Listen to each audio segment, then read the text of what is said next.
কালকে আমার বাসায় একটা প্রোগ্রাম ছিল। তো প্রোগ্রাম উপলক্ষে আমি রান্না করেছিলাম চিকেন রোস্ট। এই চিকেন রোস্টটা কিন্তু আমার বাসায় যখনই কোনো স্পেশাল দিন থাকে তখন আমি এই স্পেশাল চিকেন রোস্টটা রান্না করি। এটা খেতে সবাই খুব পছন্দ করে, তাই আমি এই রেসিপিটাই বাসায় রান্না করার চেষ্টা করি। তো যথারীতি সেদিনও রান্না করেছি।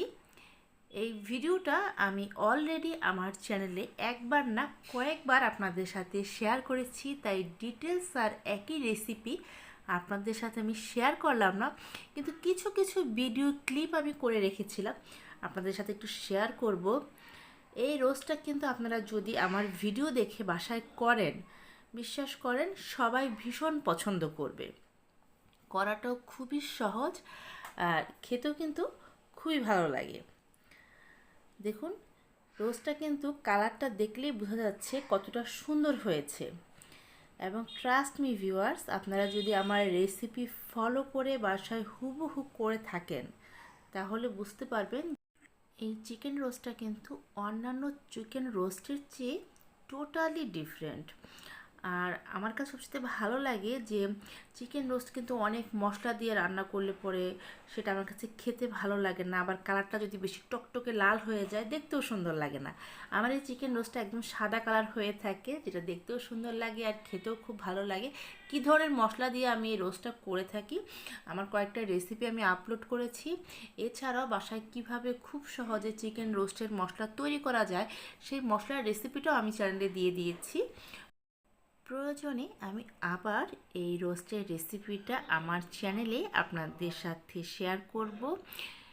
আজকে ডিটেলস রেসিপিটা আমি দিচ্ছি না, কারণ বাসায় যেহেতু প্রোগ্রাম ছিল সম্পূর্ণ রেসিপিটা আমি ভিডিও করতে পারিনি, কিন্তু অলরেডি আমার চ্যানেলে দেওয়া আছে। আর এই রোস্টটা কিন্তু রান্না করা খুব একটা কঠিন কিছু না, কারণ খুব একটা বেশি মশলার ব্যবহারও এখানে লাগে না। অল্প কিছু মশলায় এই সিম্পল চিকেন রোস্টটা রান্না করতে পারবেন। কিন্তু সিম্পল হলেও এটা খেতে কিন্তু সিম্পল নয়, এটা খেতে খুবই অসাধারণ একটা রেসিপি হয়ে থাকে। কালারটা দেখে আপনারা বুঝতে পারছেন একদম টোটালি ডিফারেন্ট একটা হোয়াইট চিকেন রোস্ট। এই চিকেন রোস্টটা হয় হোয়াইট কালার, দেখতেও সুন্দর হয় আর খেতেও আমার কাছে ভীষণ ভালো লাগে। আমার বাসার সবাই এই রোস্টটা পছন্দ করে দেখে, যে কোনো প্রোগ্রামে আমি নির্দ্বিধায় এই রেসিপিটা বাসায় রান্না করে ফেলি। বাসায় গেস্ট আসলে পরে তারাও পছন্দ করে, আর আমাদের সবার তো পছন্দ হয়ই, এই জন্য এটাই করে থাকি। আজকে সামান্য ভিডিওটা আমি আপনাদের সাথে শেয়ার করলাম, যাতে করে আমার ওই আগের রেসিপিগুলো দেখে আপনারা যারা এখনও এই রেসিপিটা বাসায় ট্রাই করেননি, আমি আপনাদেরকে রিকোয়েস্ট করব একবার হলেও এইভাবে চিকেন রোস্ট বাসায় রান্না করবেন। সবাই ভালো থাকবেন।